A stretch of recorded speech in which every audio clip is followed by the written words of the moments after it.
Muy buenos días a todos, sean cordialmente bienvenidos a esta sesión de las reuniones clínicas médicas de la Facultad de Medicina de la Universidad Pontificia Bolivariana. Mi nombre es Claudia Elena Villegas Estellis, yo soy médica de la UPB, soy magíster en Educación y Desarrollo Humano, profesora asociada y coordinadora de desarrollo curricular de la Facultad de Medicina de la UPB. En el día de hoy les damos la bienvenida a esta sesión que para nosotros es muy importante porque hace parte de las integraciones básico-clínicas. En esta integración básico-clínica tenemos la oportunidad de abordar, gracias a la exposición, gracias al trabajo de nuestros estudiantes del ciclo básico disciplinar, temas que son de gran interés y que nos ayudan precisamente a articular ese conocimiento, a integrarlo, porque recordemos que es un continuo. Todo lo que aprendemos en básica también tiene esa representación clínica y todo lo que veremos en las clínicas, recuerden que tenemos una fundamentación desde las bases. En el día de hoy tenemos un tema muy importante, es alteraciones del crecimiento, es la revisión desde las ciencias básicas y va a estar a cargo por parte de nuestros estudiantes del programa de medicina, Valentina Troitiño Velázquez, Samuel Giraldo Jiménez, Alejandro Ruiz Restrepo, María Teresa Niño Pacheco, María Paz Arias Cárdenas, Laura María Areiza Bermúdez, Camilo Isaza Lombana, Alejandro Antonio Piedraíta Cuartas y Juan Manuel Bermúdez Barrera. Van a estar también acompañados por parte de la doctora Elsie Olaya, quien va a estar entonces también moderando esta sesión. Recuerden entonces que, como es habitual, vamos a dejar en el chat de la reunión un enlace para que por favor registren su asistencia. A todos, muchas gracias por conectarse en esta mañana con nosotros y les deseo muchos éxitos a nuestros expositores y son bienvenidos. Esperamos que disfruten esta sesión. Muchas gracias.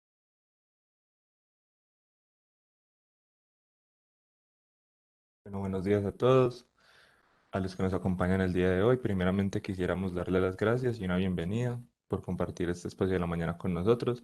Y a continuación vamos a exponer el RCM titulado Alteraciones del crecimiento, revisión desde las ciencias básicas.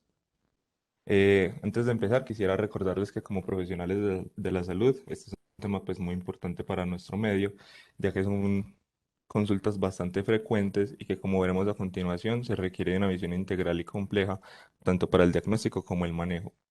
A continuación, este es el equipo de expositores que les vamos a presentar, que está compuesto por estudiantes de segundo, tercer y cuarto semestre, y todos en conjunto hemos preparado esta exposición con mucho esfuerzo y dedicación para el aprendizaje de todos y esperemos que les guste mucho. Siguiente diapositiva, por favor. Vamos a empezar con el caso clínico. Aquí tenemos un paciente de sexo masculino de 11 años y 3 meses que está en quinto de primaria. El motivo de consulta es que sus padres están preocupados por la estatura del niño. La enfermedad actual se ve que es más bajo que sus compañeros y se acentúa con el tiempo. Ha tenido peso adecuado y buen desarrollo psicomotor. Come bien y hace ejercicio con regularidad. Como veremos adelante, estos son dos factores que son muy importantes para el crecimiento y se dice que no hay cambios en la pubertad. En antecedentes personales tenemos prenatal y perinatal, que el peso y la talla del nacer eran de 3.100 gramos y 50 centímetros, que son valores normales para el nacimiento. Traumáticos tenemos un trauma encefalocraneano a los 7 años. Antecedentes familiares, los padres ambos tenían la talla promedio, pero su padre tuvo un retraso constitucional en el crecimiento. Y al examen físico vemos que hay buenas condiciones generales, el peso es de 23 kilos y medio, la talla son 1,24 m, el índice de masa corporal es de 16,2, que es un valor normal para su edad. Genitales, vello púbico Tanner 1, para su edad esto no debería ser así, él debería estar en un Tanner 2. Y el volumen testicular, que es medido con el orquidiómetro de Prader, es de 2 milímetros cada uno. Y el resto del examen se reporta como normal. Siguiente diapositiva, por favor. Bueno, aquí vemos una gráfica en la que se evalúa la curva del crecimiento del niño comparada con la curva de crecimiento colombiana. Es importante tener en cuenta pues, que estas son curvas muy específicas dependiendo de la región, del sexo, de la edad. Eh, la curva de crecimiento del niño es la curva que está más resaltada, que está por debajo eh, podemos ver en la gráfica superior a la derecha, está por debajo de las demás y se dice que está alejada más de dos desviaciones estándar de la normalidad.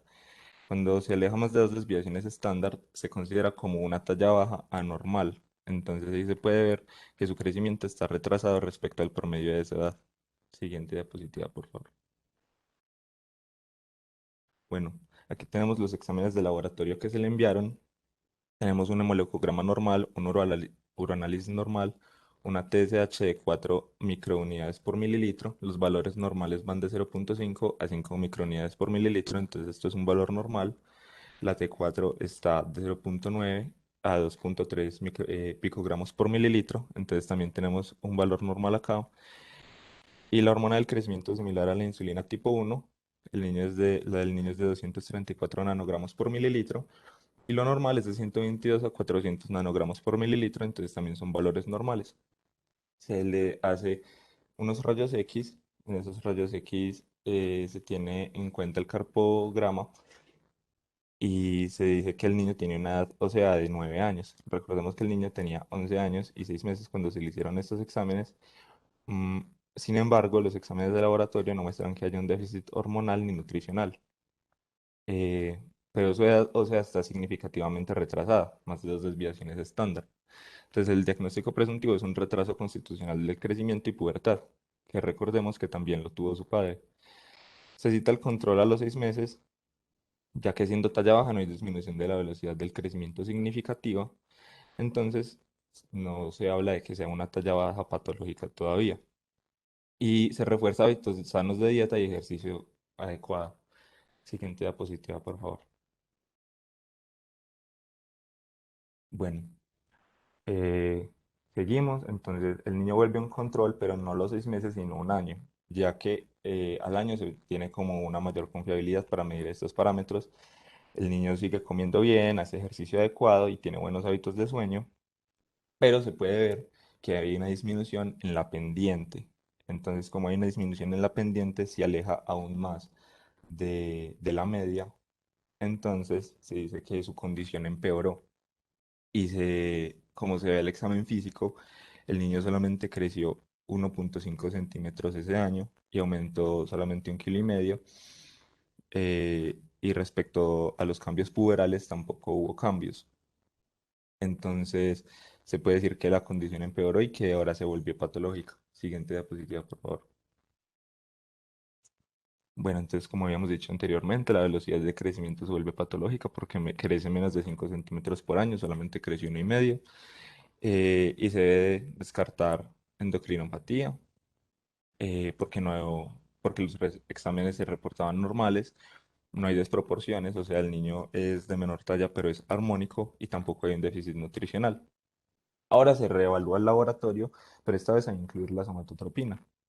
Entonces la TSH se vuelve a reportar normal, la T4 está dentro de los parámetros normales, eh, la hormona del crecimiento es similar a la insulina tipo 1 está disminuida considerablemente y también se reportó en el laboratorio una GH disminuida, que es la somatotropina. Entonces estos factores ya son determinantes. Para, como él tenía un trauma encefalocraneano, para descartar cualquier patología se le mandó una resonancia magnética y en la resonancia magnética se reportó que eh, hay una muestra de una sección pues una sección parcial del tallo hipofisiario y la altura de la hipófisis es de 2,5 milímetros. Entonces se llegó a la conclusión de que es una hipoplasia o una hipotrofia de la hipófisis por sección del tallo. Siguiente, por favor. Listo. Esta diapositiva va a ser explicada más adelante, pero al niño se le inició un tratamiento con hormona del crecimiento y se le hizo un seguimiento a los 6 meses. En 2 años ya se ve que él recupera esa velocidad del crecimiento normal y se acerca a la segunda desviación estándar, que sería dentro de los parámetros normales, y también se tiene en cuenta que toleró el tratamiento. Se dice que la hormona del crecimiento es diabetogénica, pero como los parámetros de la hormona del crecimiento es similar a la insulina tipo 1 estaban normales, recordemos que como es similar a la insulina, esta por el contrario es hipoglicemiante, Entonces, se mantuvo como un equilibrio. Siguiente diapositiva, por favor. Listo, ahora les voy a hablar un poquito de lo que son las alteraciones de la talla baja. Bueno, entonces, es importante tener en cuenta que hay varios factores que van a determinar lo que es una talla anormal. Primero que todo, se dice que es anormal cuando es mayor o menor a dos desviaciones estándar. En el caso de nuestro caso clínico, él tiene un retraso en el crecimiento, entonces es menor a dos desviaciones estándar.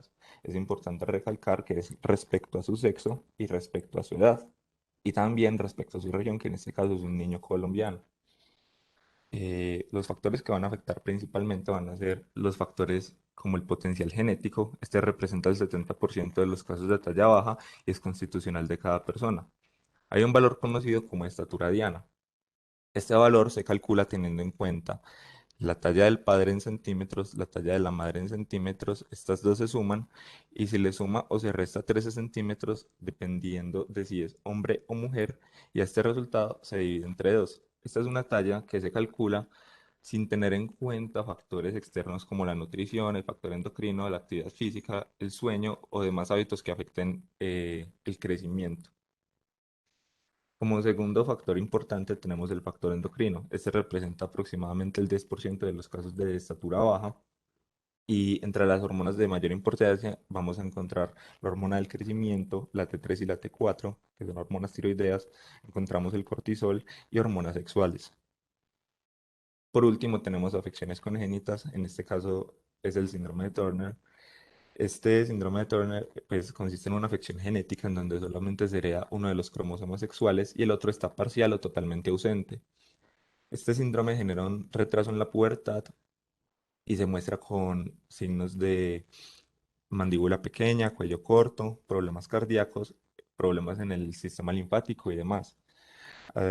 A una mujer que consulte por un retraso en el crecimiento se debe sospechar de esto, a pesar de que no haya otros signos dismórficos que puedan indicarnos esta patología. Entonces es importante tenerlo en cuenta para dar un buen diagnóstico. Siguiente diapositiva, por favor. Bueno, les voy a hablar de talla baja idiopática. La talla baja idiopática se considera que es una talla baja en la que no conocemos como las causas base.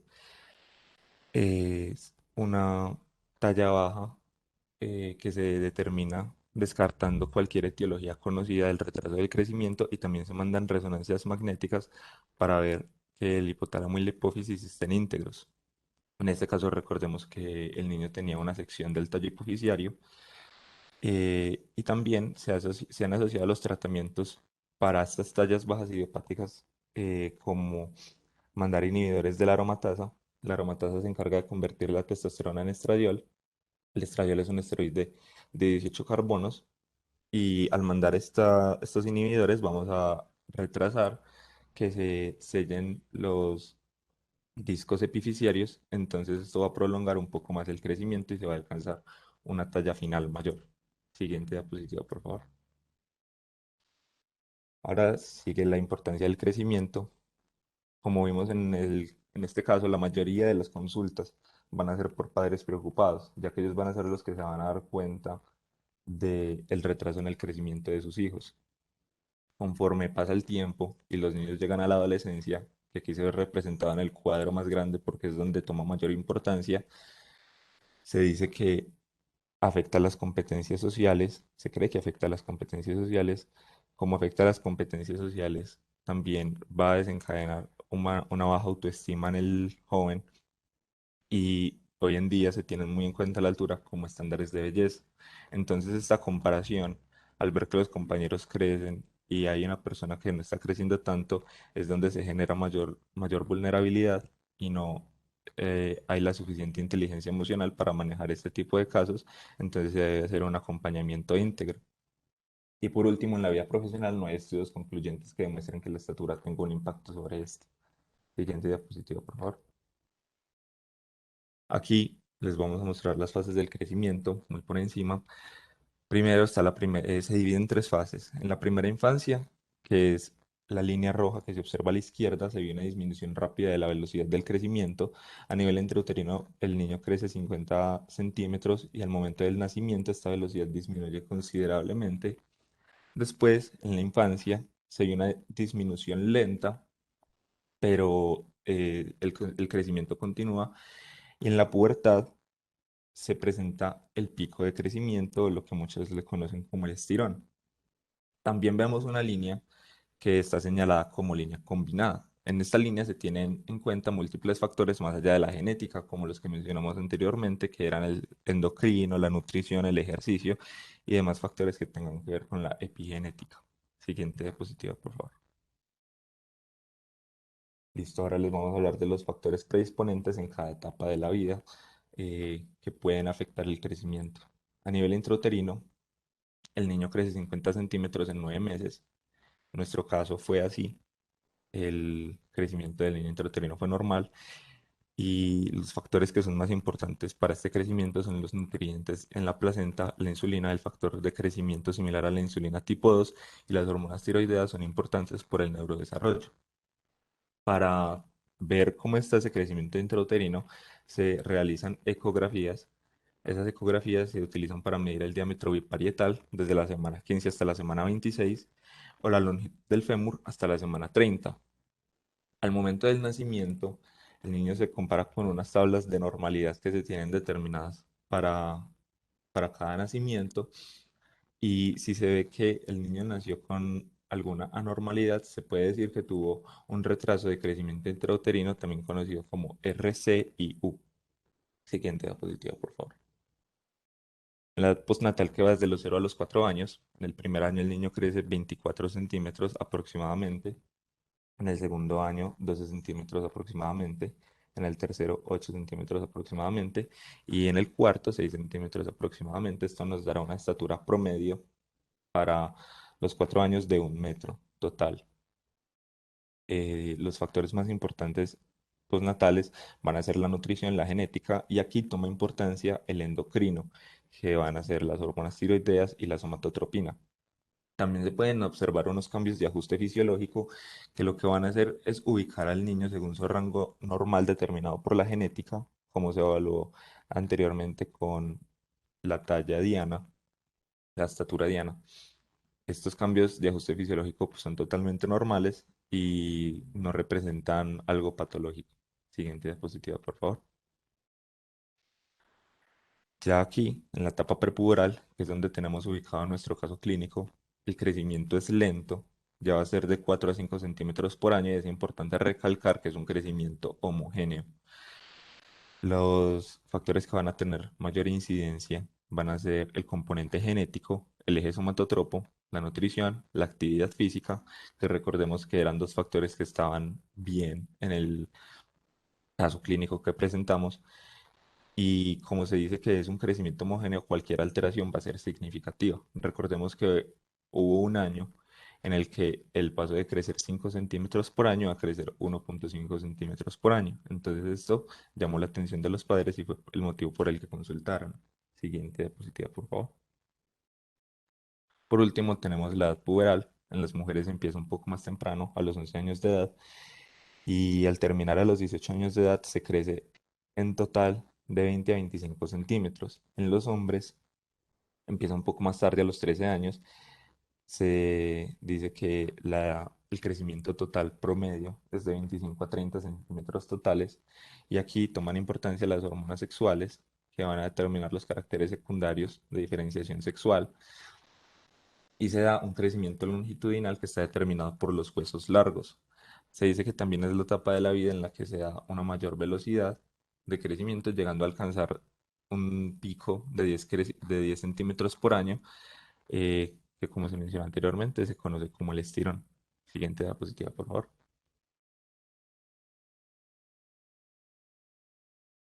A continuación le doy paso a mi compañera Valentina Troitiño, que les va a hablar un poco de la histología del tejido óseo.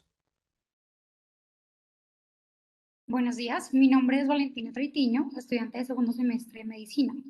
Y después de haber escuchado cómo es el desarrollo normal de la curva de crecimiento, a continuación hablaremos del aspecto histológico del tejido óseo y del proceso de formación de huesos largos, que nos ayudará a comprender mucho mejor el concepto de talla baja y la importancia del influjo hormonal en dicho crecimiento. El hueso es un tejido conectivo especializado. ¿Y qué quiere decir que sea especializado? Pues su matriz extracelular está calcificada. El tejido óseo tiene dos componentes principales, el componente celular y la matriz extracelular. También podemos hablar de algunas funciones importantes como es la función protectora de algunos órganos como el cerebro, los pulmones y el corazón, el alojamiento de la médula ósea, la participación de la homeostasis, ya que regula la concentración de calcio. Este calcio es fundamental en el cuerpo ya que cumple diferentes propósitos, como es la despolarización de membrana, la cascada de coagulación, la contracción muscular y diferentes reacciones metabólicas. También tiene funciones de sostén y zona de anclaje con ligamentos y tejido muscular. Siguiente, por favor. Para hablar sobre la organización macroscópica del hueso, debemos hablar de tres componentes. La epífisis, que es la porción distal y proximal del hueso, la diáfisis, que sería este cuerpo centro, y la metáfisis, que es el centro de unión entre la epífisis y la diáfisis. Este hueso está rodeado por dos tipos de tejido óseo compacto o tejido óseo esponjoso. Siguiente, por favor. En esta imagen podemos ver ambos tipos de tejido. En la parte externa vemos el tejido compacto e internamente podemos ver el tejido óseo esponjoso. También podemos ver en la imagen de la derecha como su forma trabecular del tejido esponjoso. Además, estos dos tipos de hueso están compuestos por una estructura llamada osteona, de la cual hablaremos mucho mejor en el futuro de la presentación. Para hablar de las generalidades del hueso, debemos hablar de dos tipos de tejido que están dentro y fuera, dos capas. La capa externa, llamada periósteo, y la interna, endósteo. Este periósteo está conformado por una capa externa de tejido conectivo denso y regular y una capa interna de células osteoprogenitoras. Estas células osteoprogenitoras nos ayudarán a lo que es el crecimiento engrosor y reparación del hueso. También tiene diferentes funciones como la nutrición y la inserción de ligamentos. La capa interna, que sería el endostio, es una capa compuesta de células osteoprogenitoras y osteoblastos. En algunos libros se dice que este endostio es un tejido conectivo laxo, lo que quiere decir que tiene mucha celularidad. Y es por esto de las células osteoprogenitoras y osteoblastos que la componen. Las fibras de Sharpey es un componente importante, pues son fibras colágenas que ayudarán a la unión del periósteo al hueso. Como he dicho inicialmente, el tejido óseo tiene dos componentes principales, la matriz ósea y los componentes celulares. Esta matriz ósea puede ser de dos tipos, tanto orgánica como inorgánica. Los componentes de esta matriz ósea orgánica son fibras de colágeno de diferentes tipos, el cual nos ayuda a la resistencia, proteoglicanos como la de corina, glicosaminoglicanos como el hierro nano, condroitinsulfato y queratansulfato, que nos ayuda a la resistencia con la compresión, glicoproteínas multiadhesivas, que nos dan estabilidad a los componentes, tanto fibras como las células, y diferentes tipos de proteínas como la osteocalcina y la proteína S, que nos ayudan en la viabilidad del hueso. También encontramos factores de crecimiento y citoquinas, que nos ayudan a diferenciar las células mesenquimatosas a osteoblastos. Estos factores de crecimiento y citoquinas solo los tendremos en la parte embrionaria, ya que en adultos tendrán una diferente funcionalidad. Para hablar de la matriz ósea del componente inorgánico, nos vamos a enfocar en el calcio y el fósforo, ya que gracias a estos dos, más la fosfatasa alcalina producida por los osteoblastos, crearán los cristales de hidroxiapatita. Para hablar de la siguiente compuesto serán las células del hueso. Empezaremos por las células osteoprogenitoras. Estas células osteoprogenitoras son derivadas de las células mesenquimatosas. Gracias a estas células osteoprogenitoras se formarán los osteoblastos. Siguiente, por favor. Siguiente. Estos osteoblastos se originan, como había dicho anteriormente, a partir de las células mesenquimatosas y son las encargadas de secretar este osteoide. ¿Y qué es el osteoide? Es la matriz extracelular orgánica. A las células osteoblásticas secretar este osteoide, algunas quedarán inmersas y llevarán a llamarse osteocito. Este osteocito, al quedar rodeado por la matriz, estará rodeado por una laguna que también podremos llamar osteoplasto. Y por último, hablaremos de las células de los osteoclastos. Estas células del osteoclasto tienen un origen diferente a todas ellas. ¿Por qué? Porque se originan a partir de precursores que se encuentran en la médula ósea. Ahora hablaremos de la morfología de estas células, viéndolas desde una placa histológica. En la parte izquierda encontramos los osteoblastos. Ellos son unas células alargadas y cilíndricas que se encuentran en el borde del hueso en formación. Y como he dicho anteriormente, secretan este osteoide. Tienen un citoplasma basófilo, pues contienen mucho retículo endoplasmático rugoso. En el centro encontramos los osteocitos. Son osteoblastos que se encuentran inmersos en este osteoide, rodeados por los osteoplastos, y se encargan del mantenimiento de la matriz ósea. Y por último encontramos los osteoclastos, que son células, las únicas células multinucleadas con un citoplasma rosado y borde festoneado. Estos se encargan de la resorción ósea. Ahora le daré paso a mi compañero Alejandro Ruiz. Bueno, buenos días. Mi nombre es Alejandro Ruiz y a continuación vamos a ver un poco las características morfológicas del tejido óseo en los diferentes estados del desarrollo de este tejido. Entonces, en cuanto al hueso primario, podemos decir que es este primer hueso, este primer osteoide o matriz orgánica que se forma durante la etapa fetal. ¿Qué características tiene este tejido? Es un tejido altamente celular, correspondiente pues a una alta cantidad de osteocitos, tiene una alta cantidad de fibras colágenas tipo 1 que se disponen de manera desordenada, por lo que le da una característica a este hueso de tener un aspecto entretejido. Y adicional a esto, estos osteocitos que están en abundancia se organizan de manera aleatoria. Por otro lado, el hueso secundario es este hueso maduro o hueso compacto, que diferente al hueso primario, ella es un tejido que está osificado y que se organiza en unos sistemas de laminillas que siguen ciertos patrones que pueden ser concéntricos o circunferenciales. Adicional a esto, estos osteocitos que ya se encuentran inmersos en las lagunas siguen los patrones de organización de las laminillas que mencioné anteriormente y que explicaré con más profundidad posteriormente. Siguiente diapositiva, por favor. Bueno, entonces en este esquema podemos evidenciar mucho mejor que en una placa histológica los diferentes tipos de laminillas, tanto las intersticiales, que son las que se encuentran entre las osteonas, las circunferenciales externas e internas, y las concéntricas que se organizan alrededor de unos conductos que van a permitir la nutrición de este tejido. Siguiente diapositiva, por favor. Bueno, entonces en esta diapositiva no se logra evidenciar muy bien el patrón que siguen las fibras, las laminillas circunferenciales tanto externas como internas.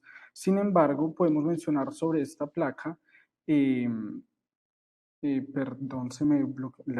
listo. Entonces, en esta placa podemos observar claramente el periósteo, que como mencionó mi compañera Valentina, es un tejido conectivo denso y regular, y el endostio, que es un tejido formado por una capa de células osteoprogenitoras, y es importante pues saber que estas células van a participar en procesos de reparación del hueso cuando, por ejemplo, hay fracturas. Siguiente diapositiva, por favor. Bueno, en cuanto a esta diapositiva, podemos mencionar la apariencia y el patrón que siguen estas fibras circunferenciales externas, que como mencioné anteriormente van a estar en contacto con el periósteo. Adicional, en esta plaquita podemos observar la presencia de osteonas, que van a ser esas unidades funcionales y estructurales del hueso y que explicaré con más profundidad posteriormente. Siguiente diapositiva. En cuanto a esta placa, podemos observar claramente el patrón que siguen estas fibras circunferenciales externas y que van a estar en contacto con el endostio. Siguiente diapositiva, por favor. Bueno, antes de continuar con la explicación, es importante mencionar que estas placas que estamos viendo no cuentan con coloración hematoxilina eosina y que la muestra se obtiene pues, por desgaste de un fragmento de hueso. Entonces, en esta diapositiva podemos observar varias estructuras.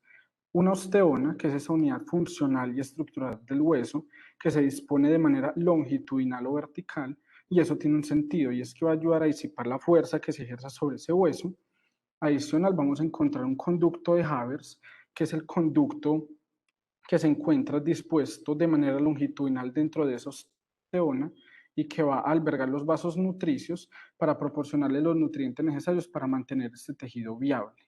Adicional, encontramos la presencia de osteoplastos. ¿Por qué osteoplastos? Porque ese tejido pues ya se encuentra muerto.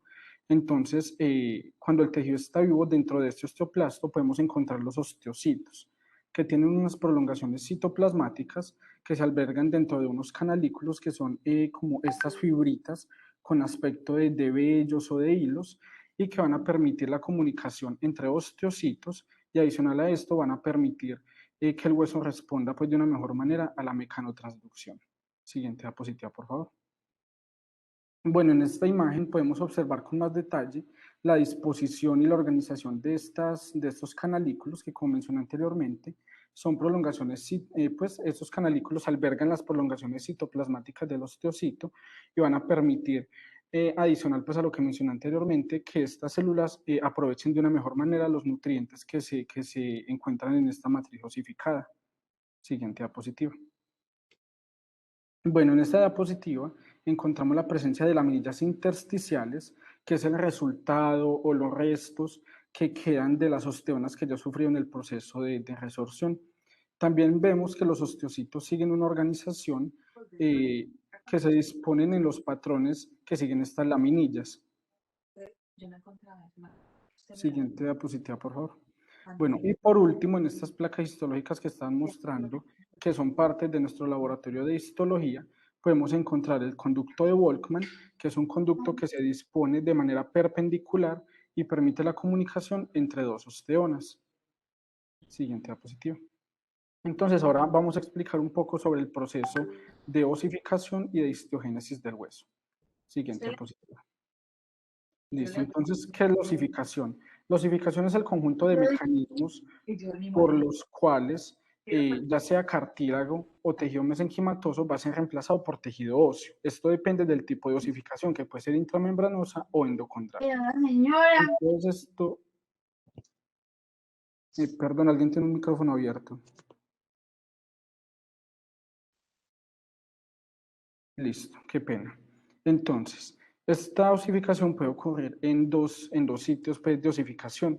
Un sitio primario que se forma durante la 12ª semana de gestación o un centro de osificación secundario que se forma durante la etapa perinatal. Siguiente diapositiva. Entonces, en cuanto a este tipo de osificación que es la intramembranosa, podemos mencionar que no requiere molde cartilaginoso a diferencia pues, de la osificación endocondral. Se lleva a cabo a partir de un tejido mesenquimatoso, el cual se va a diferenciar a células osteoprogenitoras y células osteoblásticas, que van a empezar a secretar esa matriz, ese osteoide, que va a dar pues, lugar primeramente a ese tejido óseo primario que mencioné anteriormente, dando cabida a la formación de espículas y trabéculas que van a empezar a darle forma a este hueso. También es importante saber que esta osificación intramembranosa va a dar lugar a lo que serían los futuros huesos planos. Y como mencionó mi compañera Valentina Troitiño, en esta placa podemos observar la ubicación y la morfología de las diferentes células que componen este tejido. Los osteocitos que se encuentran dentro de esas lagunas inmersos en la matriz, los osteoblastos que tienen una morfología cilíndrica que se ubican en la superficie y que están activos secretando esta matriz que futuramente va a ser el hueso, y los osteoclastos que son células polimorfonucleares pero que pertenecen al sistema fagocítico mononuclear y que se encuentran en la periferia del hueso y van a participar en el proceso de remodelación del mismo. A continuación, mi compañero Samuel Giraldo explicará el otro tipo de osificación. Buenos días, mi nombre es Samuel Giraldo y a mí me toca exponer lo correspondiente a todo el proceso de osificación endocondral. Y pues en primera instancia quisiera hacer gran énfasis y hincapié en este tipo de osificación, ya que juega un papel fundamental en la talla, en el tamaño y pues en todo lo relacionado a la altura de un ser humano. Perfecto. Este tipo de osificación se caracteriza por ser endocondral, es decir, se caracteriza por darse un crecimiento desde las diáfisis hacia las futuras epífisis. O sea, desde un molde de cartílago hacia la parte articular del hueso. El cartílago presente en este molde de cartílago es el cartílago hialino, el cual es un tejido vivo complejo que histológicamente tiene una caracterización semitransparente, de ahí su nombre hialino, que viene de la raíz latina hialos, que significa transparente, y un color gris azulado. En este cartílago evidenciamos la presencia mayoritaria de fibras colágenos tipo 2. De igual forma, al igual que los osteoblastos, que los condroblastos y demás células secretoras de matriz extracelular, se generan a partir de células mesenquimatosas que con un estímulo apropiado pues van a diferenciarse posteriormente. Pasa la diapositiva, por favor. Listo. Entonces, este proceso de osificación endocondral se catapulta por la hipertrofia de los condrocitos, que son las células residentes de tejido cartilaginoso, las cuales principalmente se llenan de colágeno y pues se evidencia la hipertrofia gracias al crecimiento exponencial que dan estas células. Posterior a eso, y gracias al cambio de tamaño, los condrocitos secretan sustancias como el colágeno tipo 10 y factores angiogénicos, entre los cuales juegan un papel fundamental para el proceso de osificación endocondral, gracias a que la liberación de estas sustancias en pro del crecimiento van a dar pie a la creación de nuevos vasos sanguíneos. En el caso, por ejemplo, de los factores angiogénicos, los mismos arrastrarán células sin especialización aún, es decir, células mesenquimatosas que por estímulos relevantes se convertirán a células osteoprogenitoras y posterior a esto se convertirán a células osteoblásticas, es decir, células secretoras de matriz extracelular. De igual forma, el colágeno tipo 10 va a jugar también un papel fundamental, ya que es un marcador de hipertrofia. Seguido de esto, la vascularización, es decir, la génesis de nuevos vasos sanguíneos, va a permitir que entren iones fundamentales como lo son el calcio y el fósforo. Entonces, producto de la creación de nuevos vasos sanguíneos, el pericondrio, que es una capa de tejido conectivo que recubre las diáfisis de los huesos largos en formación, se convertirá posterior a esto en periósteo, el cual poseerá una capa de tejido fibroso. A su vez, empezará la calcificación del molde de cartílago, lo cual va a desencadenar la apoptosis de las células residentes de tejido cartilaginoso, es decir, los condrocitos.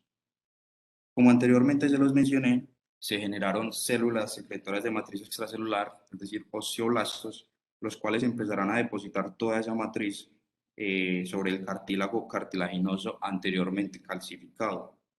Los osteoblastos empezarán a quedar rodeados de matriz. De esta manera se van a diferenciar las células osteocíticas. Al igual que en el proceso de osificación intramembranosa, vamos a empezar a ver el fenómeno de la creación de espículas y de trabéculas debido pues a la secreción de la matriz osteoide.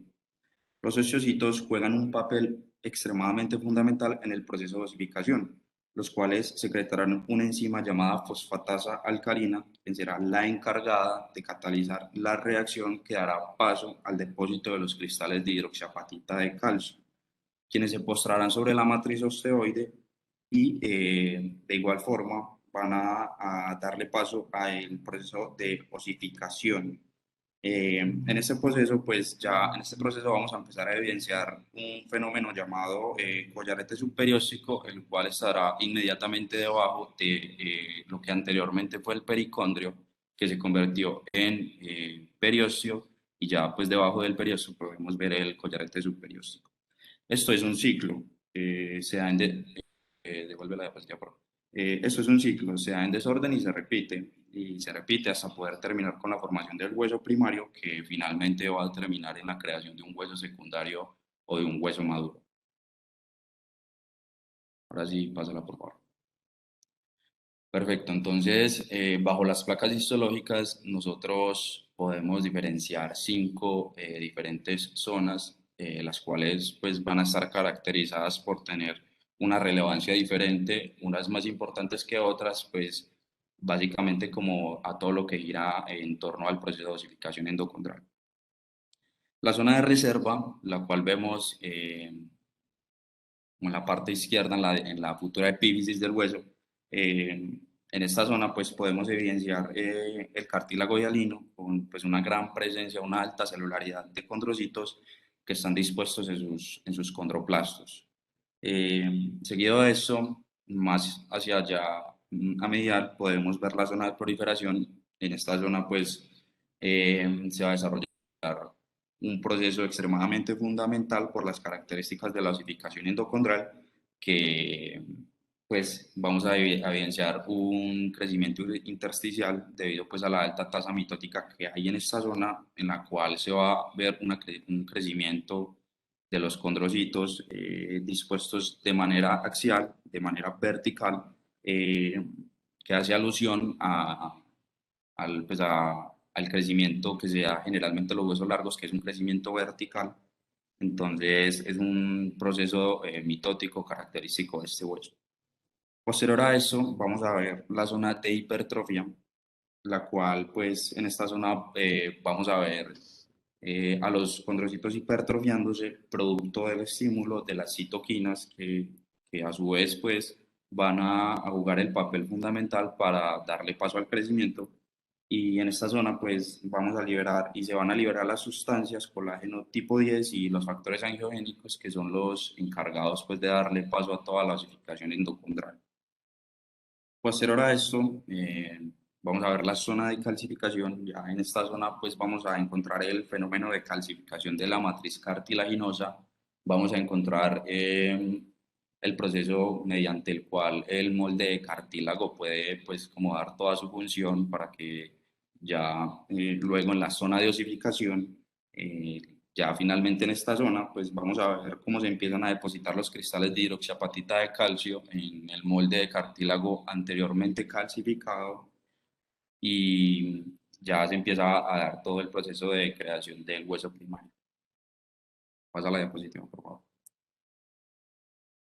Eh, y ya últimamente ya vamos a ver pues que el cartílago juega un papel funcional muy importante, ya que pues va a ser el precursor del tejido óseo, así que luego pues de la formación del hueso primario nos quedará un remanente de cartílago que lo vamos a llamar placa epifisiaria o disco epifisiario, el cual servirá para seguir madurando este hueso y paulatinamente pues se va a ir reemplazando bajo el influjo hormonal, el cual pues nuestros compañeros de tercer semestre darán pues el enfoque fisiológico de la causa y de la actividad hormonal que estas sustancias y demás otras sustancias van a generar pues en el crecimiento del ser humano.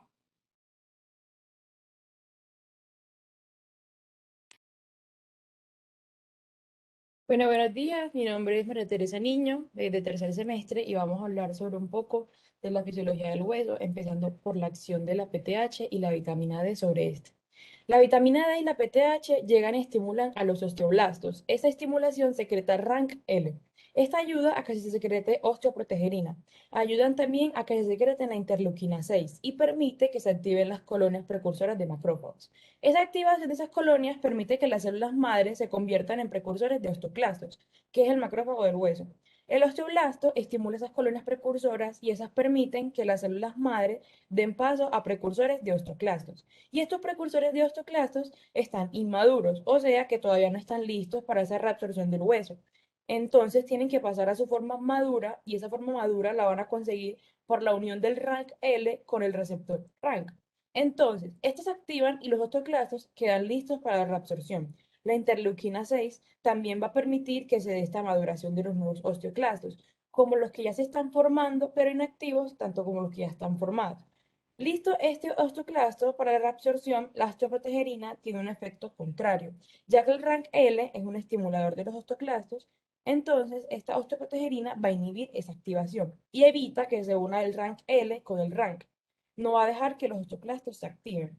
Es un mecanismo para mantener el equilibrio, entonces la PTH también va a inhibir la formación de la matriz extracelular. Esta va a hacer que al inhibir esta matriz disminuye el trabajo del osteoclasto, porque el osteoclasto no puede actuar sobre el hueso si hay tanto material sin mineralizar, o sea que hay mucha matriz. Entonces, esto ayuda mucho a ese osteoclasto. Bueno, luego de esta corta introducción de la fisiología del hueso y la acción de la PTH y la vitamina D sobre este, Vamos a hablar ahora sobre la endocrinología de este tan importante eje como es el eje del crecimiento. Y a lo largo de esta charla vamos a hablar sobre las diferentes hormonas que van a influenciar en este eje. Sobre el crecimiento hay una serie de factores hormonales que intervienen, los cuales son la hormona de crecimiento, la insulina, las hormonas tiroideas, las hormonas sexuales, los esteroides, el IGF-1 y otros más. Y vamos a tratar de explicar cómo actúa cada una en la hormona del eje del crecimiento. Bueno, los aspectos básicos del eje del crecimiento. Este proceso está regulado por múltiples hormonas y factores que interaccionan con un conjunto de receptores que activan las cascadas de señalización intracelular. El crecimiento y la talla final también se van a ver afectados por factores externos, incluida la calidad y nutrición. También los factores psicosociales. La hormona de crecimiento o somatotropina es una hormona proteica, secretada en la adenohipófisis o en la hipófisis anterior por las células somatotropas. Ejerce su acción principal sobre el hueso y tejido conectivo, estimulando el crecimiento longitudinal durante la infancia. Asimismo, va a regular el crecimiento postnatal. Posee acciones metabólicas como lo es la estimulación de la lipólisis, la síntesis proteica, disminuye los depósitos de grasa, ejerce una acción antiinsulínica, ya que esto es una hormona hiperglicemiante, regula el metabolismo y balance electrolítico, aumenta la captación de proteínas y mantiene la masa y fuerza muscular. La secreción de esta GH por la adenohipófisis va a ser pulsátil. Se alcanzan los picos más altos durante el sueño y pueden llegar a ser completamente indetectables en otros momentos del día, que más adelante vamos a hablar más clarito. Bueno, el eje hipotálamo-hipófisis órgano efector.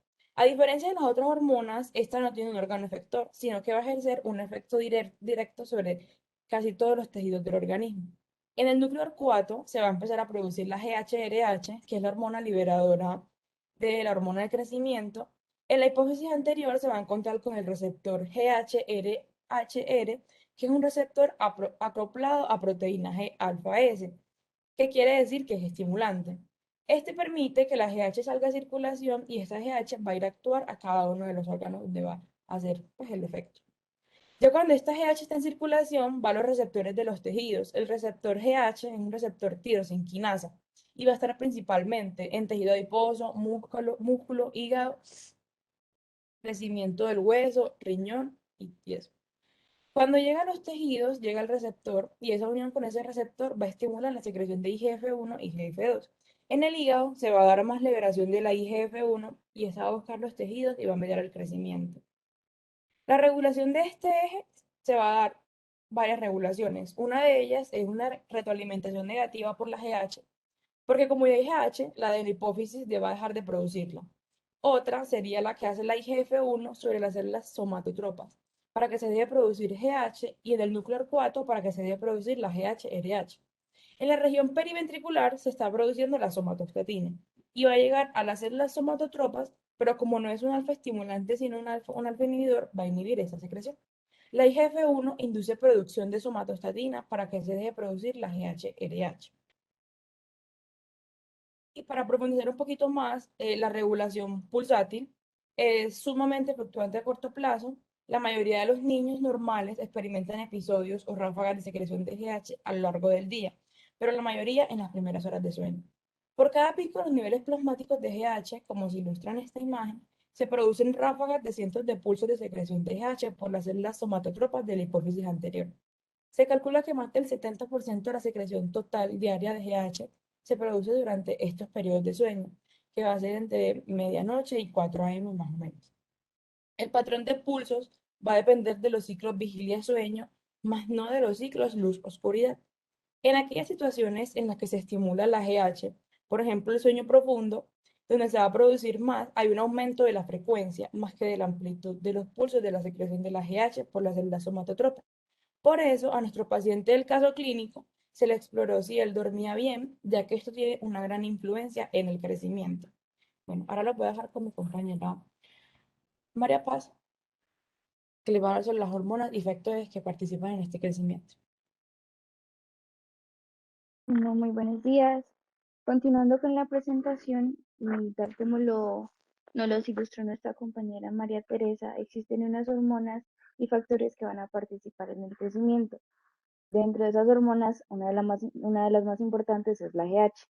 Esta hormona va a tener unos efectos a corto plazo que no necesariamente van a estar relacionados con el crecimiento y otros a largo plazo que sí lo están.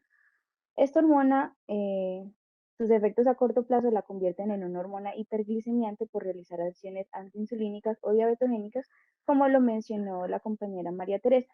Sin embargo, su función más importante respecto al crecimiento del tejido óseo va a estar dada por la estimulación de la producción del IGF-1 en los tejidos diana, ya que la GH por sí sola no tiene una función estimuladora del crecimiento sobre el cartílago epifisiario, sino que ella al estimular este factor, este factor va a generar hipertrofia y una hiperplasia sobre las mismas células del tejido óseo. Entonces, el factor de crecimiento similar a la insulina tipo 1 o el IGF-1 va a ser un estimulador del crecimiento del cartílago, de la síntesis de ARN y de ADN y de proteínas. Él va a ser sintetizado por las células osteoblásticas, actuando de forma paracrina y autocrina en la regulación de los mecanismos celulares implicados en el mantenimiento de la masa ósea. ¿Cómo va a actuar este factor? Él es un mitógeno de estas células osteoblásticas que además de estimular la síntesis de matriz ósea, va a inhibir la degradación del colágeno. No obstante, el IGF-1 también va a estimular la formación y la función de las células osteoclásticas y por tanto la resorción ósea. Sin embargo, este efecto de la IGF-1 sobre los osteoclastos está mediado por los osteoblastos, o sea que es indirecto. Por tanto, este factor desempeña un papel central en el remodelamiento óseo. Tal como lo vemos en la figura, lo que va a hacer entonces la GH es unirse al receptor de IGF-1 para estimular su producción. Este IGF-1 se va a, a, a presentar en los precondocitos para generar la hiperplasia y la hipertrofia y participar pues así en el crecimiento del tejido. Sigue, Tere, por favor. Hormonas tiroideas. Después de la hormona del crecimiento, las hormonas tiroideas son quizás las hormonas que más van a estimular el crecimiento. ¿Por qué? Porque tanto el receptor de tiroides alfa 1 como el receptor beta 1 se van a expresar en los condrocitos de las placas del crecimiento, lo que va a sugerir que estas son dianas para la acción de la T3. Hay que tener una cosa muy en cuenta, es que la proliferación de los condrocitos y su diferenciación va a estar controlada por el receptor de paratormona, el receptor de proteína morfogénica ósea tipo 1 o MBPR1A y el IGF-1. Estos tres van a hacer un feedback negativo que va a inducir el crecimiento de la placa y va a inhibir su diferenciación, controlando así el crecimiento lineal. Esto es importante porque las hormonas tiroideas van a intervenir en esta regulación porque es sensible a la disponibilidad de la T3, que va a estimular la expresión de genes para la síntesis de matriz del cartílago y su mineralización posterior. Se dice que es posible que la acción de la T3 en los osteoblastos va a ser mediada por la expresión de la osteoprotegerina, que ella va a actuar inhibiendo a la RAN-L, que se encarga de la estimulación de la osteoclastogénesis, como también lo mencionó nuestra compañera María Teresa. La T3 también va a estimular la diferenciación de los osteoblastos, su síntesis y su mineralización de la matriz ósea a través de la regularización de enzimas del procolágeno, incluyendo la fosfatasa alcalina ósea y las metaloproteinasas 9 y 13. Además, también va a inducir la transcripción de IGF-1, lo que junto con una mayor actividad de la fosfatasa alcalina va a mejorar la calidad de la mineralización. Ahora sí, Tere, pasa por. A diferencia de las dos hormonas mencionadas anteriormente, los glucocorticoides van a inhibir la producción, la proliferación, la maduración y la actividad de los osteoblastos, que estas son células productoras de matriz ósea y a la vez estos glucocorticoides van a incrementar la apoptosis de los osteoblastos maduros y de los osteocitos. A su vez, también van a inhibir la proliferación y la diferenciación de estos osteoblastos al disminuir la expresión de proteínas como la BMP2 y la CBFA1, que son necesarias para la diferenciación de las células precursoras de los osteoblastos. Estos glucocorticoides van a interferir en la formación de la matriz ósea, inhibiendo la expresión del gen de colágeno tipo 1 y estimulando la expresión de la colagenasa tipo 3 por osteoblastos y condrocitos. Esta colagenasa tipo 3 lo que va a hacer es degradar el colágeno tipo 1 y el colágeno tipo 2, que son los principales contribuyentes de la matriz ósea. A su vez, también van a producir una supresión de la síntesis de osteoprotegerina, además de un aumento de la expresión de RANL y por tanto una estimulación de la osteoclastogénesis.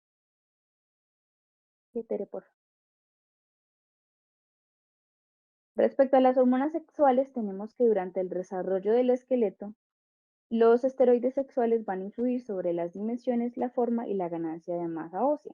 El dimorfismo sexual del esqueleto es producto de la acción de las hormonas sexuales esteroideas, las cuales van a contribuir a mantener el equilibrio en el proceso de renovación del tejido óseo en los adultos. Los cambios hormonales de la pubertad van a acelerar el cierre de las cintillas del crecimiento endocondral, enlenteciendo el crecimiento lineal del esqueleto. Este proceso termina alrededor de los 17 años en la mujer y 19 años en el varón. Entonces, ¿qué van a hacer los estrógenos? Los estrógenos van a contribuir a mantener un equilibrio entre la actividad osteoclástica y osteoblástica. Cuando existe una deficiencia de estrógenos, hay una mayor activación de nuevas unidades de remodelamiento que provoca un desequilibrio en el proceso con una mayor destrucción ósea. Por tanto, la disminución de la resorción ósea es la acción más importante que van a tener los estrógenos sobre el remodelamiento óseo en el humano. Se ha postulado que la unión de los estrógenos a sus receptores en los osteoblastos va a regular indirectamente la función de los osteoclastos. ¿Por qué? Porque hay factores como las citoquinas que actúan a través de este mecanismo. La unión a citoquinas a receptores de osteoblastos va a provocar la liberación de factores solubles, los cuales actúan sobre los osteoclastos regulando su reclutamiento o su actividad. Y de esta manera los estrógenos pueden inhibir la liberación de factores que estimulen a los osteoclastos o alternativamente pueden aumentar también la liberación de factores inhibidores de los osteoclastos. Otras acciones de los estrógenos van a estar mediadas por la proteína osteoprotegerina, cuya síntesis es estimulada por los estrógenos. Ya respecto a los andrógenos, tenemos que ellos actúan sobre el tejido óseo durante el desarrollo y que son necesarios para mantener la homeostasis en el hueso formado. La testosterona o directamente sus metabolitos son estímulos esenciales para el incremento de la masa ósea, tanto del hueso cortical como del hueso esponjoso. Entonces, los andrógenos sobre los osteoblastos van a promover su diferenciación estimulando la producción de colágeno e incrementando la expresión de ARN mensajeros del procolágeno tipo 1, que ya habíamos dicho que es uno de los principales contribuyentes de la matriz ósea. El efecto de los andrógenos sobre la proliferación y la diferenciación de los osteoblastos parece ser debido a una alta producción local de TGF-beta o por un aumento de la sensibilidad misógena del factor de crecimiento de los fibroblastos. Este TGF-beta va a estimular la actividad de la fosfatasa alcalina y una producción de colágeno. Igual como pasa con los estrógenos, los receptores para los andrógenos no se van a expresar en los osteoclastos, sino que su acción sobre estas células probablemente es indirecta mediante la producción local de citoquinas, puesto que la interleuquina 1 y la interleuquina 6 van a estimular la activación y la diferenciación de los osteoclastos y de otras citoquinas con iguales propiedades. Una disminución en su actividad o en su producción local parece ser regulada por los andrógenos que van a inhibir esa resorción ósea. Es importante señalar que en el paciente, en este caso, no se ha entrado en la etapa puberal y por ende aún no hay acción de estas hormonas sexuales respecto al desarrollo de su crecimiento tisular. Sigue, Tere, por favor. Bueno, otros factores que influyen en el crecimiento vienen siendo la insulina, la grelina y la leptina. Respecto a la insulina, tenemos que ella es una hormona anabólica que va a estimular la síntesis proteica. La insulina va a estimular la síntesis de colágeno y la incorporación de aminoácidos a la célula ósea. ¿Alguien tiene el micrófono encendido? Se me va a morir. Ya me escribió Lucena. Hola. Le pedimos por favor a la persona que tenga en este momento el micrófono encendido, apagar por favor el micrófono.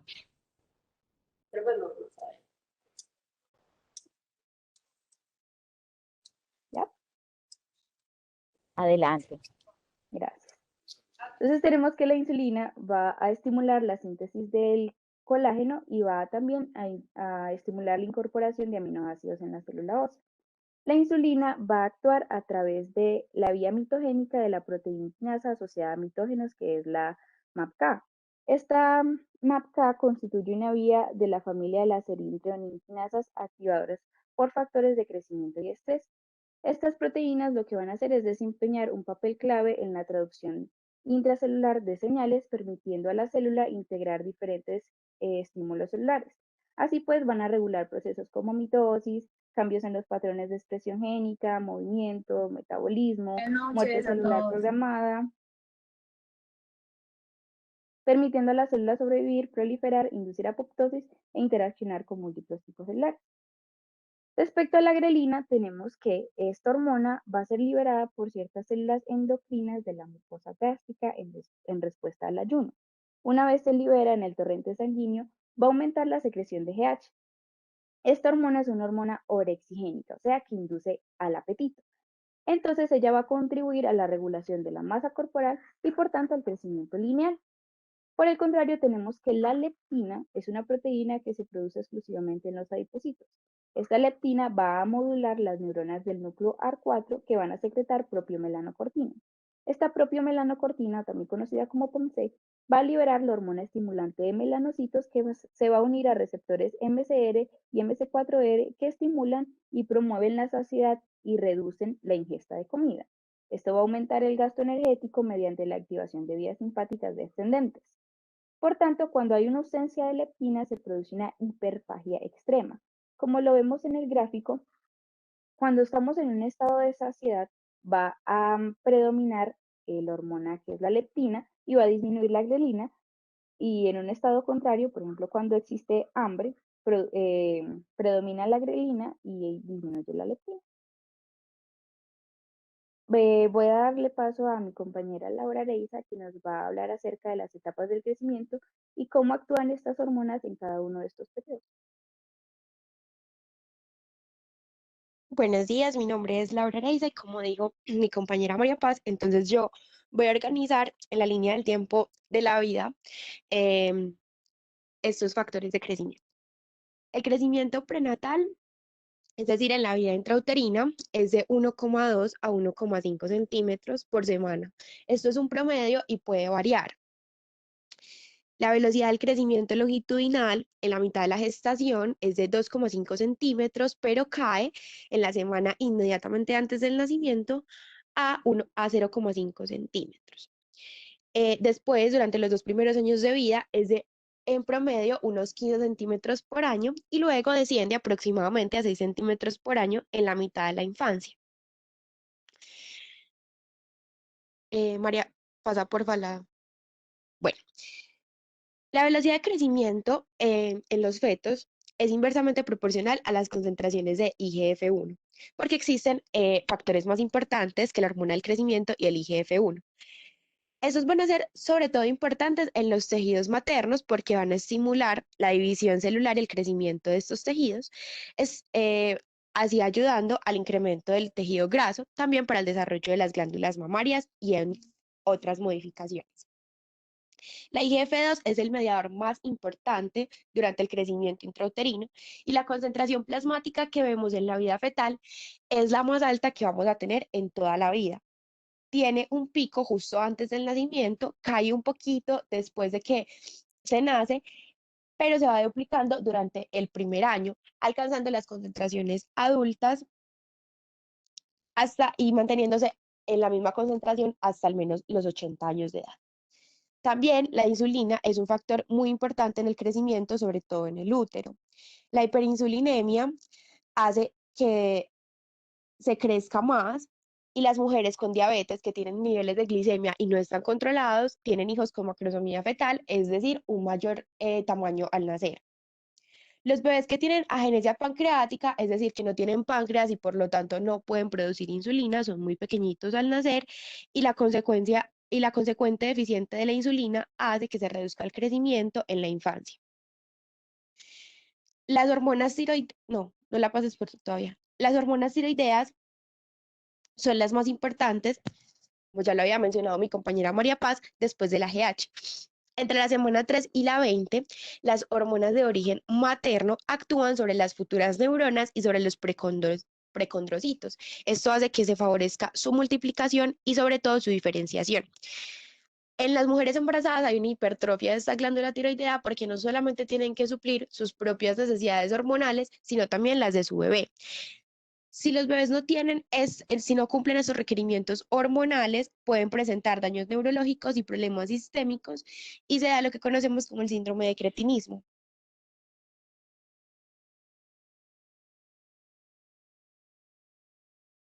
Bueno, el crecimiento entonces en la infancia se va a estimular fuertemente por la hormona del crecimiento y por el IGF-1 y van a aumentar durante toda la infancia hasta tener un pico en la pubertad.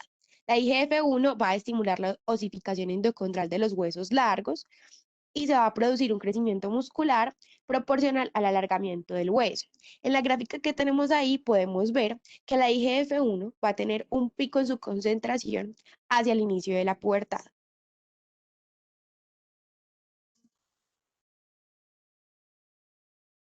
Bueno, la GH es el principal regulador endocrino del crecimiento.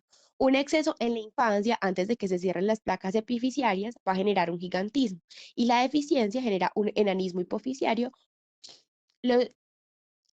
Y el exceso de GH después de la pubertad, es decir, una vez que se cierran las placas epifisiarias, genera lo que conocemos como acromegalia.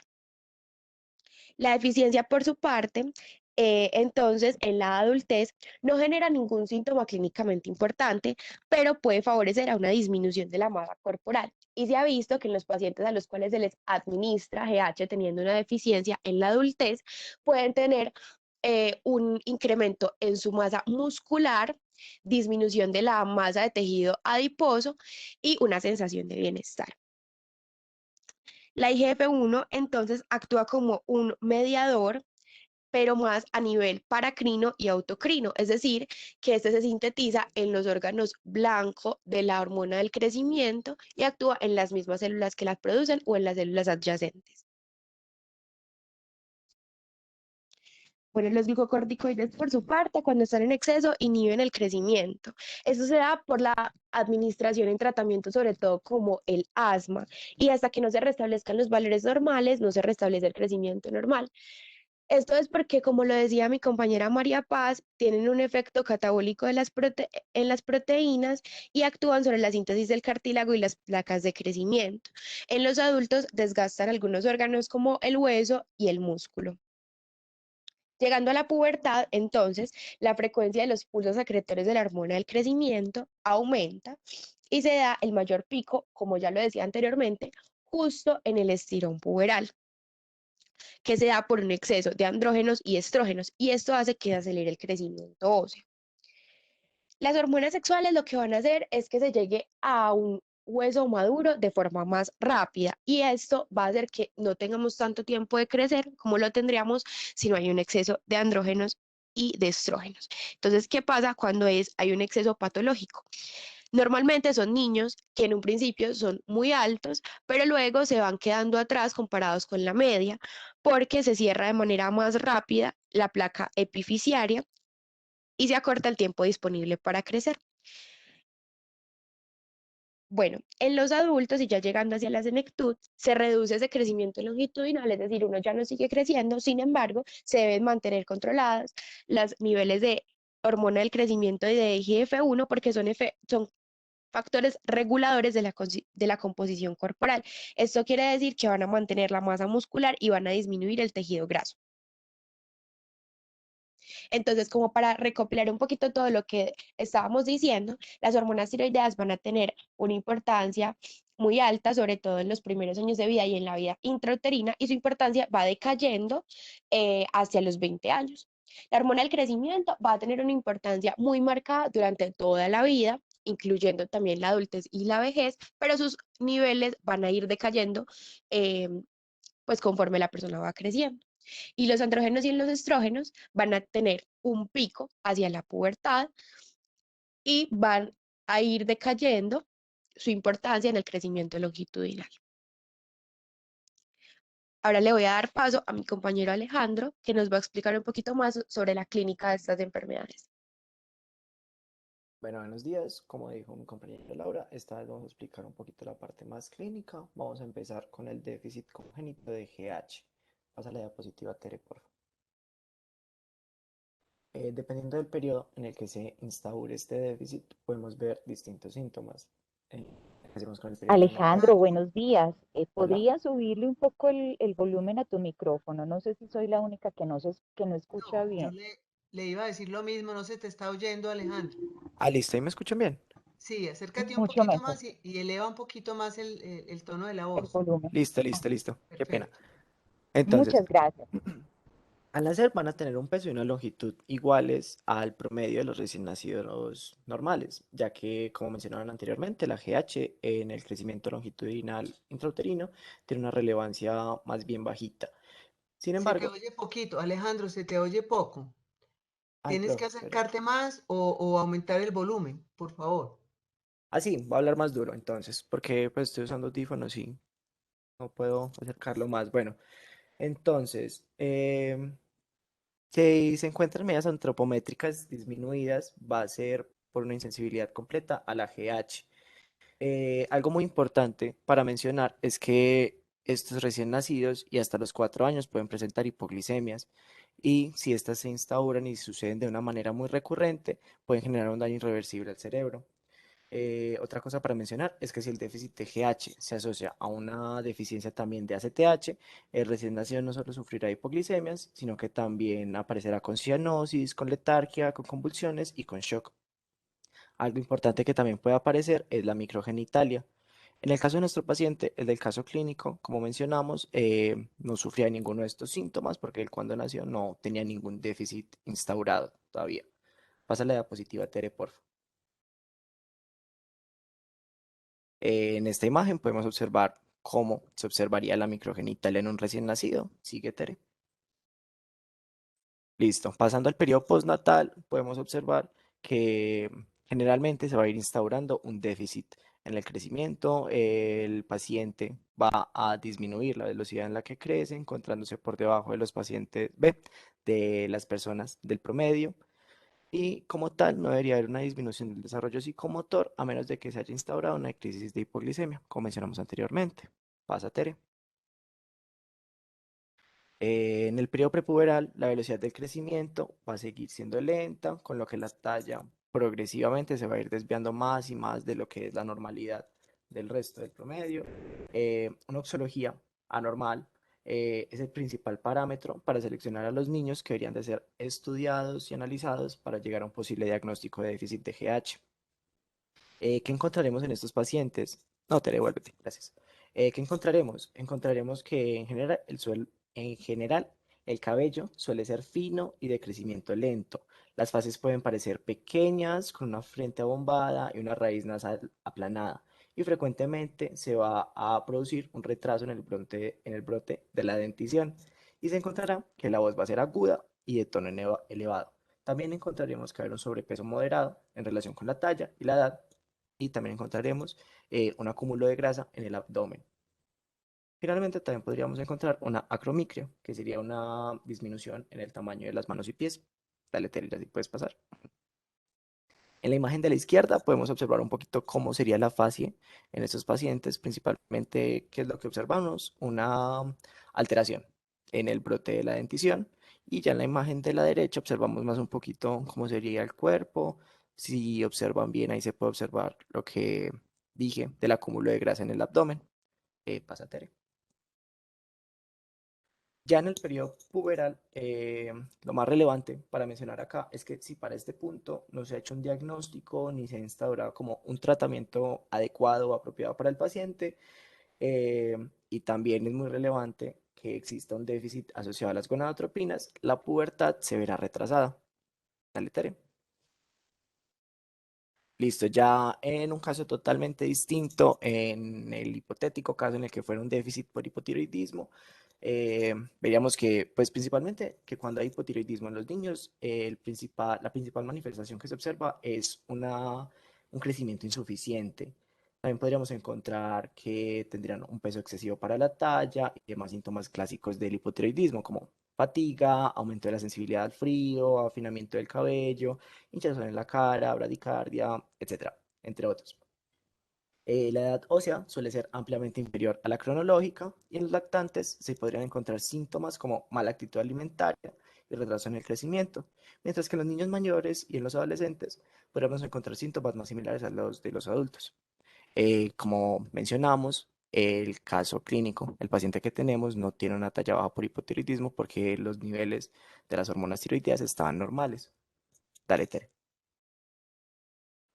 Y ya finalmente, en el hipotético caso en el que fuera talla baja por hipercortisolismo, podríamos mencionar que, pues primero, que esto es una causa muy poco frecuente, casi nunca se encuentra una talla baja por hipercortisolismo, pero podríamos pensar en que esa sería la causa en caso de que se encuentre un aumento de peso excesivo, simultáneo con la baja talla, y se deben buscar signos clínicos orientadores como una cara redonda, hinchada, un aumento de la pilosidad, acné, adiposidad en el abdomen, mientras que también tengan unos miembros delgados, el signo de cuello de búfalo, que ya lo veremos más adelante, estrías, hipertensión arterial, entre otros. Pasa la Tere.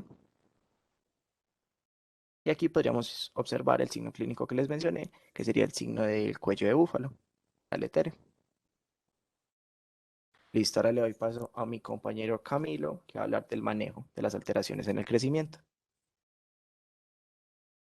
Bueno, buenos días. Entonces, para el manejo de las alteraciones del crecimiento o de la talla baja, pues en este caso, hablaríamos de dos tipos de manejo, el manejo hormonal y el manejo de las causas externas. Entonces, para el manejo hormonal vamos a tener de tres tipos. El primero va a ser con la hormona del crecimiento. Este manejo con la hormona del crecimiento se va a dar más que todo cuando los pacientes tienen una deficiencia del AGH. Cuando los pacientes tienen una deficiencia del AGH, se les va a dar un tratamiento con GH, pero es muy importante explicarle a estos pacientes que los tratamientos pueden variar para evitar darles una falsa esperanza. ¿Por qué pueden variar? Porque este paciente puede estar cursando también con una deficiencia del AGH. Al estar cursando con una deficiencia del AGH, veríamos unas concentraciones de factor de crecimiento similar a la insulina tipo 1 disminuidos. Al ver estas concentraciones de factor de crecimiento similar a la insulina tipo 1 disminuidos, entraríamos a dar un tratamiento combinado con factor de crecimiento similar a la insulina tipo 1. Esto nos ayudaría a mejorar la resistencia del AGH y pues ayudaría a tener un mejor resultado en el tratamiento del paciente. En este tipo de pacientes es muy importante el tratamiento psicológico. ¿Por qué? Porque entonces, si el tratamiento no es lo esperado por el paciente o por los familiares, los pacientes entrarían en un estado psicológico de frustración o de depresión.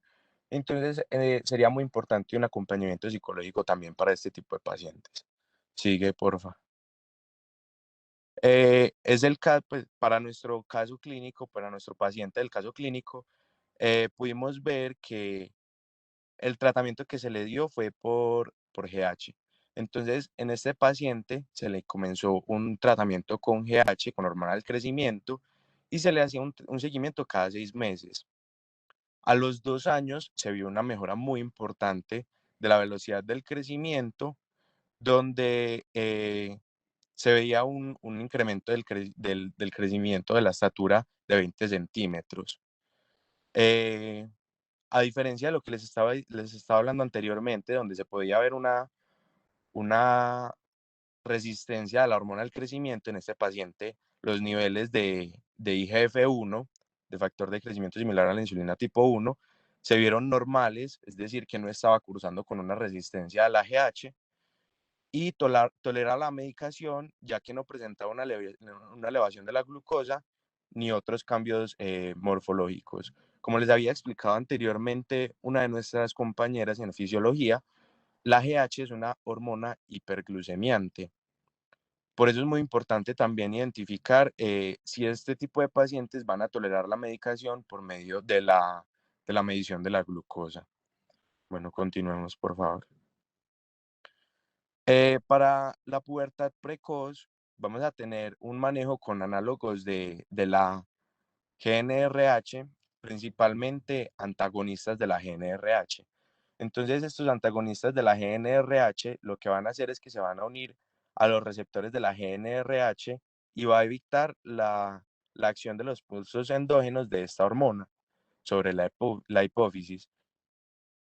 Esto va a evitar o va a inhibir la secreción de gonadotrofinas, causando que la fusión de los discos epifisiarios sea más tarde y ese pico de crecimiento que también llamamos cotidianamente como el estirón de la pubertad se retrase. Y entonces esto qué va a permitir en el paciente, que el crecimiento antes de la pubertad, de la etapa de la pubertad, se dé un poco más de crecimiento y que este estirón beneficie más a nuestro paciente. Es muy importante entender que este tipo de tratamiento es reversible, es decir, en el momento en que se deje de dar el tratamiento por análogos de la hormona GNRH, el estadio de la pubertad va a continuar con normalidad. Y también es muy importante explicarle tanto al paciente como a la familia que los resultados de este tipo de tratamientos van a depender del estadio de la pubertad donde se comience el tratamiento. Es decir, si el estadio de la pubertad de nuestro paciente con una pubertad precoz se empezó, pues ya está muy exacerbado, el tratamiento lógicamente no va a tener la misma eficacia que con un paciente que le acabamos de identificar la pubertad precoz y que apenas está cursando con este tipo de patologías. Por lo tanto, también es muy importante el acompañamiento psicológico en este tipo de pacientes para hacerle entender y hacerle ver tanto los beneficios como las cosas que cursan con este tipo de tratamientos a la familia y al paciente. Continuemos, por favor. Bueno, para el manejo de los agentes externos vamos a tener primero la desnutrición. La desnutrición crónica va a favorecer un estado de mayor reducción de factor de crecimiento similar a la insulina tipo 1. Y vamos a tener niveles de la hormona del crecimiento elevados. Entonces, ¿esto qué va a significar? Como les explicaba anteriormente, esto va a significar que vamos a tener un paciente con una resistencia a la hormona del crecimiento.